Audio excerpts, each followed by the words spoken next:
While being a Jedi Master is extremely prestigious, it was only granted to those who had passed the many trials of a Jedi Knight, and then of a Master as well. The members of the Jedi Council were at the top of the food chain when it came to ranking at the Jedi Temple. They demanded a special type of respect, even amongst other Masters, for their voice would help shape the future of the Jedi Order and the decisions the Jedi would weigh on the entire galaxy. In the canon Qui-Gon and Obi-Wan book, Master and Apprentice, Qui-Gon reveals just why council members rarely ever have Padawans of their own. Here's why from the book, and then we're going to talk about it. It wasn't forbidden for a Jedi on the council to train a Padawan learner. One of Qui-Gon's mates had become the Padawan of Master Dapashian back in the day. Exceptions had been made during times of crisis as well, when everyone needed to take on extra duties, but such exceptions were very rare. Serving on the council required a great deal of time, concentration, and commitment. Balancing that commitment with the equally sacred task of training a Padawan, well, it would be a difficult situation.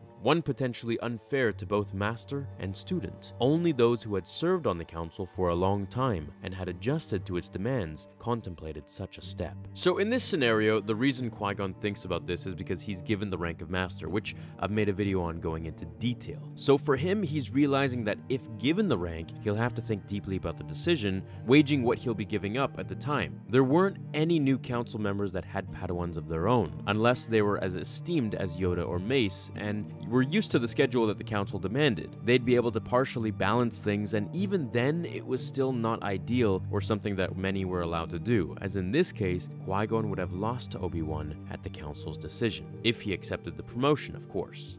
I feel like if Qui-Gon had accepted the promotion and had been put on the council as a Jedi Master, which he already was, then Obi-Wan would be given to someone else. And this would have left him open to train Anakin later on down the line. However, that also leads me to another what if, is that if indeed he did take this position, then he might not even have met Anakin in the first place, which eventually led him to crash landing on Tatooine and then, meeting Anakin. So let me know what you think about the council's decision to not have Padawans if you are on the council yourself. I feel like this makes sense, since you wouldn't really be able to train your Padawan properly, and they would grow up without the best care that they could have been given. Thanks for watching this video, everyone. Hit like if you enjoyed it, and I'll see you all in the next one. Until then, remember, the Force will be with you, always.